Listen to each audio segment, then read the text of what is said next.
Fala turma, tudo bem? Vamos fazer mais um artigo vídeo comentado e esse hoje é especial porque é um artigo que saiu agora na Critical Care Medicine, um artigo sobre o uso do ultrassom.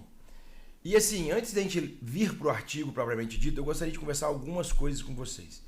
Há muito tempo se discute em terapia intensiva, no paciente grave, no paciente internado, sobre o uso de ferramentas diagnósticas, como olhando para elas com ótica de mortalidade, de melhora de desfecho.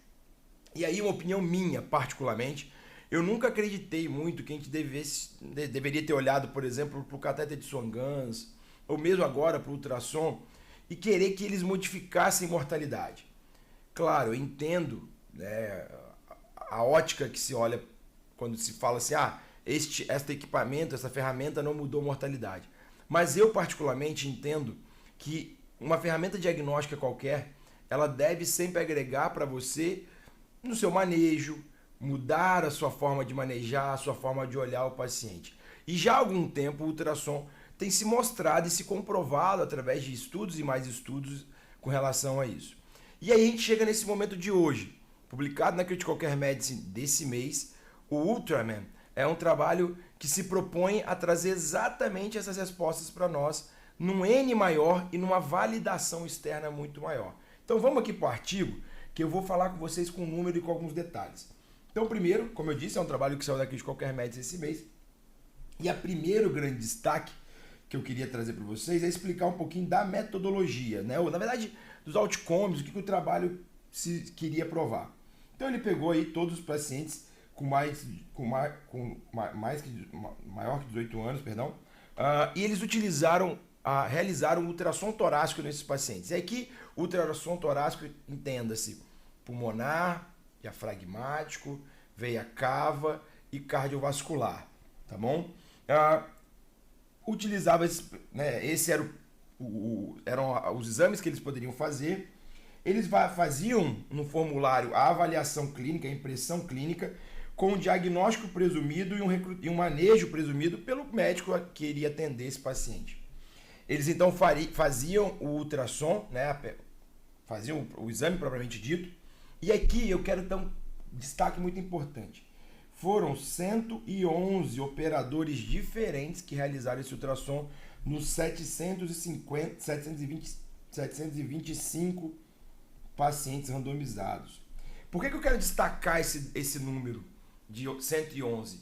Isso traz uma validação externa muito grande. Porque se a gente estivesse falando que é o mesmo examinador ou um pool pequeno de examinador que fizeram os ultrassons, a gente poderia ter um viés de seleção de pessoas ali que estavam fazendo o exame e isso trazer alguma mais fraqueza nos resultados, vamos dizer assim, menos força nos resultados.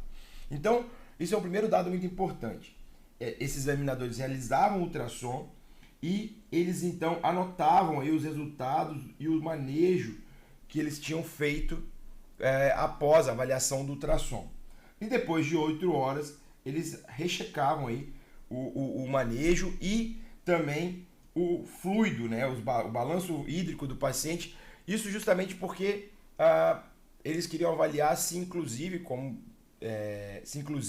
o diagnóstico mudaria, o manejo de fluido mudaria, o balanço hídrico mudaria após as 8 horas. Então isso tudo era anotado e a diferença de manejo era, só tirar aqui porque ficou na frente, a diferença do manejo era o resultado primário, ou seja, ele avaliava se o ultrassom te ajudava a mudar o seu manejo após a realização, mudando, obviamente, o seu diagnóstico inicial. E aí vamos para os resultados do estudo. Primeiro, claro, uma população muito aí do dia a dia, uma população que a gente está acostumado a vivenciar. E quais foram algumas características? Primeiro, eles fizeram ultrassom diagnóstico em 72% dos pacientes. E nos outros 27,5% era um ultrassom de monitoramento. Tá? O principal ultrassom que eles utilizaram é o respiratório. E aqui alguns detalhes importantes sobre isso. Primeiro, obviamente, a gente utiliza o ultrassom dentro da terapia intensiva, dentro do paciente grave, muito mais para diagnóstico, mas a gente cada vez mais tem que fazer isso toda hora, de hora em hora, fazer isso de uma maneira de monitorização, propriamente dito. Segundo, como que o ultrassom pulmonar respiratório tem ganhado força dentro do nosso manejo, do nosso dia a dia, justamente porque ele é, de uma maneira bem rasa, assim, o ultrassom mais fácil de ser feito. Ou pelo menos com uma curva de aprendizado mais fácil, é isso que a literatura mostra pra gente. Então, essas eram as características aí dos exames de ultrassom. Quando a gente vem para os resultados, propriamente dito, eu vou falar com vocês nessa tabela aqui, mostrando o que a gente fez, que eles fizeram então 725 exames, e olha que bacana, a impressão ela mudou em 48% dos pacientes.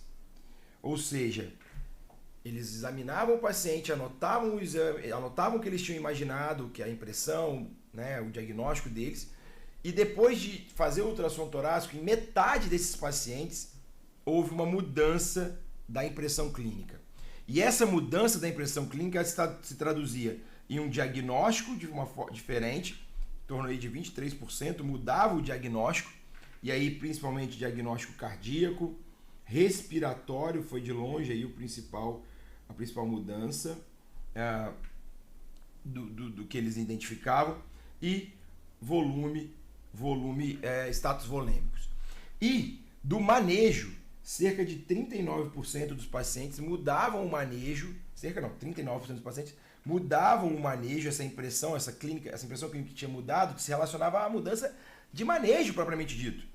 Inclusive manejo invasivo, com drenagem de tórax, até mesmo cirurgia de emergência, por exemplo, tiveram alguns casos aqui. Mas, do ponto de vista de fluido, olha aqui, o tanto de mudança que houve no manejo do fluido no paciente após a realização do ultrassom, após a realização de ultrassom torácico aí, com essas competências. Dito isso, eu acho que a gente chega a uma primeira conclusão importante aqui, que o ultrassom, ele de fato muda o manejo, ele muda a impressão clínica que a gente tem do paciente. Esse é o primeiro ponto importante. Segundo ponto importante, e essa é uma provocação que o artigo me deu, que eu realmente não tinha pensado sobre isso. Como que a gente tem usado o ultrassom, talvez de maneira ainda tardia?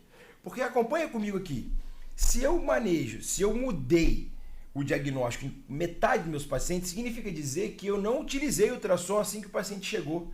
E o que a gente cada vez mais conversa sobre isso no dia a dia na beira do leito é: o paciente grave chega, você deveria usar o ultrassom no seu exame físico. E a gente ainda não incorporou isso. E aí quando a gente faz o raciocínio clínico e vai utilizar o ultrassom, esse raciocínio clínico muda por conta do advento do ultrassom. Então, duas provocações para mim aqui. Primeiro, uma confirmação. Ultrassom muda diagnóstico, muda manejo. Portanto, não existe mais como a gente conversar sobre paciente grave sem conversar sobre ultrassom. Inclusive, a gente vai lançar um podcast nas próximas semanas aí sobre isso. Segunda provocação importante. Será que a gente precisa esperar construir uma hipótese diagnóstica para daí realizar o ultrassom? Será que a gente não tem que, já na entrada do paciente, de todo paciente, acompanhar esse paciente, já admitir esse paciente com ultrassom e construir o nosso raciocínio clínico desde o início com o ultrassom? E por fim, eu acho, na minha impressão, o monitoramento foi muito baixo. A gente ainda utiliza, por não ser uma ferramenta de monitoramento contínuo, a gente ainda utiliza o ultrassom de maneira pouco no contíguo do paciente, no manejo contínuo do paciente. Então, gostaria de deixar vocês com essas provocações e com a afirmação, que é a afirmação do trabalho, inclusive, que ultrassom muda diagnóstico, muda manejo. Portanto, a gente precisa usar essa ferramenta cada vez mais no paciente grave, justamente porque ele é muito simples de se realizar. Beleza? Espero que tenha agregado. Encontro vocês nos próximos artigos.